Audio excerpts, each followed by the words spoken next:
Sual ola bilər ki, nəyə görə biz testlərimizi avtomatlaşdırırıq? Məsələn, Amazon saytına keçirik və təsəvvür edin ki, hər gün eyni test edirsiniz və edəcəyiniz test budur. Amazon saytına keçirsiniz və gəlirsiniz burada sign in düyməsinə tıklayırsınız. Din e-mail və ya nömrənizi yazıb, parolunuzu yazıb giriş edirsiniz və yoxlayırsınız ki, sistemə uğurlu giriş edə bildim yoxsa yox. Təsəvvür edin, hər gün bu testi edirsiniz. Təbii ki, bunu avtomatlaşdırmaq lazımdır. Ona görə də mən bu etdiyim testi bir daha yazacağam, amma son dəfə yazacağam. Birinci və sonuncu dəfə yazacağam və mənim testim hər gün girib hansısa bir istifadəçini sistemə daxil edəcək və yaxud da qeydiyyatdan keçirəcək, hansını istəsəz. Amma automation testimə mən hər bir şeyi nöqtəsinə qədər deməliyəm. Selenium mənim gözüm və əllərim olacaq. Necə ki, mən indi bunu görürəm, əlimlə mausu tərpədirəm, aşağı, yuxarı tərpədirəm, scroll edirəm, yəni hansısa bir elementə tıklaya bilərəm. Məsələn, laptoplar var burada, notebooklar. Və baxıram ki, məsələn, burada verilmiş qiymət istifadəçinin seçdiyi qiymət aralığına uyğundurmu? Məsələn, istifadəçi 4 dollardan 100 dollara qədər görmək istəyir məhsulları, amma mən burada 359 dollarlıq məhsul görürəmsə, deməli bu bir baqdır. Düzdür, mən burada qod düyməsinə tıklamamışam. Gəlin tıklayaq və verilmiş aralığa uyğun məhsul gəlir. Məsələn, belə bir testi avtomatlaşdıra bilərsiniz. Selenium bunun üçün bizə lazımdır. Deməli, mən bu hissəyə gəlib çatmaq üçün nə etdim? Google Chrome-u açdım, brauzeri açdım. Brauzeri açdığım zaman avtomatik olaraq bir ədəd tab açılır və mənə gözləyir ki, ora əmr verim, hansı sayta keçmək istəyirəm. Automation-da bu avtomatik baş verəcək, bu tabın açılması. Biz automation-da nə etməliyik? Chrome-u setup etməliyik, quraşdırmalıyıq. Chrome-u işə salmalıyıq. Chrome işə düşdüyündə avtomatik bir ədəd tab yaranacaq və bu tabı da biz test edəcəyimiz proyekti, produktu yazmalıyıq, linkini yazmalıyıq təbii ki. Manual olaraq biz burada yazırıq. Amazon.com olsun və yaxud da başqa bir proyekt olsun. Təbii ki, biz Amazon üzərindən getməyəcəyik, çünki Amazon icazə vermir automation testi yazmağa istənilən istifadəçiyə. Onu göstərərəm sizə onu da. Daha sonra Amazon.com yazdıqdan sonra Enter düyməsinə tıklayıram və səhifə açılır. Həmçinin bu addımları mən testində etməliyəm. Gəlin bunu edək. Anam bizim testimiz. Aha. Main metodda dedik ki, birinci Chrome-u biz quraşdırmalıyıq. Chrome-u quraşdırmaq üçün mən belə bir şey yazmalıyam. WebDriver Manager, hansına ki biz yüklədik Bonnie Garcia'dan. WebDriver Manager-dən birinci onu import etməliyəm. Gəlin üzərinə 2 dəfə tıklayaq, import etsin. Nöqtəni qoyub Chrome Driver seçirəm. Chromium yox, Chrome. Və nöqtə setup edirəm ki, həmin o Chrome-u setup etsin. Setup etdikdən sonra mən WebDriver bərabərdir new Chrome Driver. Yəni bir ədəd tab yaradıram və ya başqa dillə object yaradıram. Təbii ki, onu import etməliyəm. Və bu driverə deyirəm ki, sən hansı sayta getməlisən, .get istifadə edərək. Deyirəm ki, məsələn, get Amazon saytına, amazon.com. Nöqtəli vergülü qoyuram. Hal-hazırda mən sadəcə main metodu run edirəm. Əslində bu test yazılışı deyil.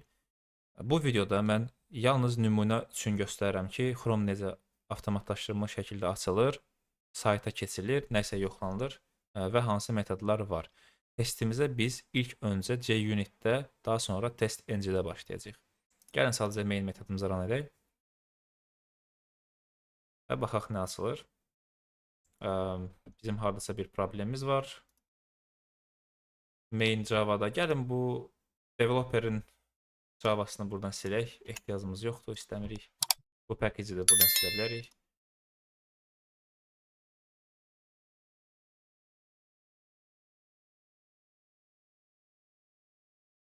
Bu error deyil. Məndə 2 ekran olduğuna görə, 2 monitor olduğuna görə digər monitorda açılır və bu açılmış test mühitidir, test brauzeridir. Maraqlıdır ki, bir neçə müddət bundan öncə mən Amazonu avtomatlaşdırılmış testi açdığımda icazə vermirdi. Hal-hazırda icazə verir. Ona görə də bəlkə Amazon üzərindən də gedə bilərik öz testlərimizə. Və burada gördüyünüz kimi yazılıb ki, Chrome is being controlled by automated test software. Bu deməkdir ki, Chrome, bu açılmış Google Chrome avtomatlaşdırılmış test proqram təminatı və yaxud da proqramı vasitəsilə idarə olunur. Bağlaya bilərik. hələ ki manual olaraq bağlayırıq. Və gəlin bir sıra metodlara baxaq, görək bu driverin hansı metodları var. Amazon.com saytına keçdiyim zaman yuxarıda görürsüz Amazonun title'ı var. HTML dərsində mən title nədir onu sizə göstərmişdim. Və mən nə edə bilərəm?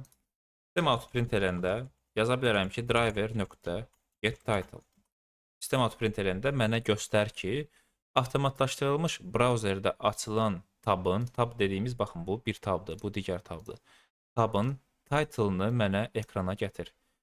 Main metodumuz işə düşəcək, bağlanmayacaq və biz onu bağlayıb burada sistem out printerində görməliyik ki, Amazonun title'ı nədir. Bir daha run edirik. Məndə digər monitorda açılır. Açıldı, mən bunu bağlayıram və mənə title'ı göstərir. Amazon.com spend less, smile more. Test zamanı necə olur? Hələ ki mən bunu manual olaraq yazıram. Nə mənada? Test framework-ündən istifadə etmədən. Əgər mən bir test yazmaq istəyirəmsə ki, Amazonun title'ı bərabərdirmi buna? O zaman mən aktual və gözlənilən nəticəni verməliyim. Burada driver.getTitle olur aktual. Yazıram burada string aktual title, actual title bərabərdir driver.getTitle. Və expected yazmalıyam, gözlənilən. O da nəyə bərabər olacaq? Deyək ki, buna bərabər olmalıdır. Və bu test, biri var ki, mən hər gün gedib sayta manual olaraq keçib baxmalıyam ki, görüm bu Amazon odur yoxsa yox və fikir verirsə heç axıra qədər də görsənmir. Gərək mouse-la 1-2 saniyə üzərində saxlayım və görün nə qədər mən vaxt itirirəm. Bir də var, mən automated test yazıram və bu test, avtomatlaşdırılmış test hər gün gedir özü yoxlayır. Nə vaxt Amazonun title'ı dəyişsə, o zaman testim keçməyəcək. Framework-ı öyrənmədiyimizə görə, framework bilmədiyimizə görə bu tutuşturmanı mən sadəcə if blokun içində edəcəm. Əgər aktual title bərabərdirsə, stringləri yoxlayırıq deyə equals olacaq expected-də. O zaman sistem out printerində deyirəm ki, test passed. Test passed. Else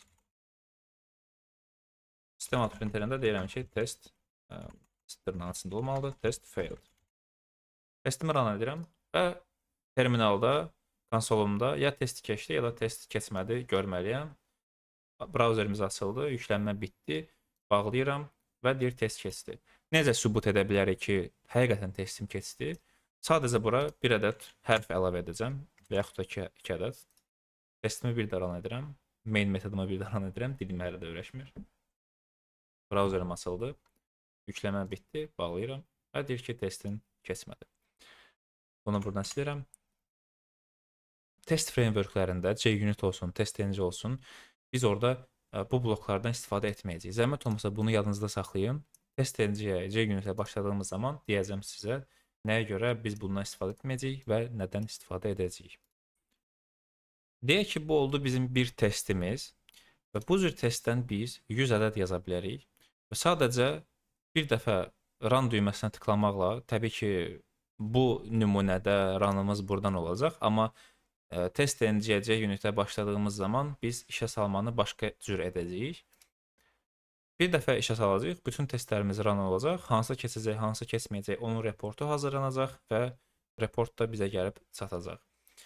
Və sizin gündəlik işiniz automation testləri yazmaq, yeni automation testləri yazmaq, yeni ssenarilər fikirləşmək və gələn reportlara diqqət yetirmək ki, hansı test keçdi, keçmədi, keçməyən testləri yeniləməlisiniz. Buna maintenance deyilir, yəni qulluq etmək və s. Gəlin indi baxaq, görək bu driverin başqa hansı metodları var. Mən bunu buradan ya da silmirəm, sadəcə komment alıram və nə edirəm? Driver nöqtə qoymaqla mən driverin metodlarını görürəm. Bizə lazım olan ikinci metod get current URL olacaq. Bu nə deməkdir? Mən driverə deyirəm ki, bu adresə get və sonra yoxlayıram ki, görüm həqiqətən driverim o adresə getdi yoxsa yox. Bu mənə driver get current URL mənə sadəcə bunu qaytaracaq. Amazon.com-u mənə qaytaracaq. Və onu görmək istəsəm, təbii ki, bu hissəni sistem out printerinin içine almalıyım. Daha sonra driver.get page source var. Məsələn, hər hansısa bir element axtarmalısınız. Automation testimizi necə yazacağıq? Məsələn, burada axtarış etmək istəyirəm. bu elementin adresini yazmalıyam. HTML dərsini ona görə öyrənmişdik. Axtarış yerini tapmaq üçün inspektə basıram və elementlərin içində başlayıram axtarmağa. XPath yazıram, CSS Selector yazıram və s. Deyək ki, tapa bilmirəm heç nəyi və axtardığım şey burada yoxdur. Çətindir mən onu tapmaq. O zaman mən nə edə bilərəm? Burada brauzerdə sağ düyməni tıklayaraq View Page Source var. Onun üzərinə basanda mənə bütün bu yüklənmiş səhifənin, baxın bu yüklənmiş səhifənin kod mənbəyini mənə verir. Bu o kod mənbəyidir. Təbii ki, burada çox şey başa düşməyəcəksiniz. Heç bəzi şeyləri mən də başa düşmürəm, çünki burada dəyişikliklər olur. JavaScript-dən istifadə olunur. Biz JavaScript bilmirik sizinlə. Mən bilirəm, bəlkə də siz də bilirsiniz, bəlkə də bilmirsiniz. Amma məqsəd o deyil. Həmin bu mənim burada sağ düyməni basıb View Page Source-u etdiyim funksiyonallığı siz burada Get Page Source-la edə bilərsiniz. Daha sonra driver.window handles. Birinci handle-dan başlayaq, təkindən. Window handle nədir? Gələcəkdə siz hansısa linkə tıkladığınız zaman sizi yeni səhifəyə yönləndirə bilər. Hal-hazırda yönləndirmədi. Məsələn, deyək ki, bunun üzərinə bastığımda bu da yönləndirmədi. Gəlin simulyasiya edək. Təsəvvür edin ki, sol düymə ilə bastığımızda belə bir şey baş verir. Və artıq bizim 2 ədəd tabımız var. Bizim testimiz burada gedirdi. Daha sonra nəyəsə tıkladıq, yeni tab açıldı. O zaman mən fərqli tablar arasında ora-bura keçmək üçün, necə ki, indi əlimlə edirəm, manual edirəm, automation-da onu idarə etmək üçün biz hər bir tabın adresini bilməliyik. Hər bir tabın adresi var. Və o adresi bizə gətirir nə? Window handle. Bütün tabların adreslərini gətirən isə olur Get Window Handles. Nümunəmiz olacaq. O nümunədə görəcəyik bunu. Təbii ki, siz nəticəni görmək istəyirsinizsə, bu məntiqi bağışlayan metodu sistem outprinterlərin içində yaza bilərsiniz. Daha sonra driver.navigate.to metodu var. Metod navigate var. Bunu yadda saxlayın, navigate. Və bu navigate-in də nə demək navigate? Məni yönləndir. Olduğum tabı yönləndir. Hara yönləndir? To edə bilərəm. Driver.navigate.to ilə driver.get demək olar ki, eyni şeydir. Mən bu linki buradan kopyalayıb burada yapışdırsam, bu məni yenə də Amazona götürəcək. Fərqi nədir? Əgər mən navigate-dən istifadə edirəmsə, mən həmin tabda geri qayıda bilirəm. Necə ki, baxın, indi əlimlə edirəm. Bunun mənə automation-da kömək edəcək metod olacaq navigate metodu. Get-lə bunu edə bilmərəm. Get birbaşa yeni səhifəyə keçir. Amma deyək ki, mən baxın, buradayam, ya da belə edək. Gəlin, hardadır? Aha, buradayam və ona görə bir ədəd geri qayıtmaq əməliyyatını yerinə yetirmək istəyirəm. Ona görə də mənə navigate to kömək edə bilər. Daha doğrusu navigate to-da mən geri qayıda bilərəm. Get-lə fərqi bundan ibarət. Yazıram burada. Get-lə fərq geri qayıtmaq olar. Geri qayıtmaq.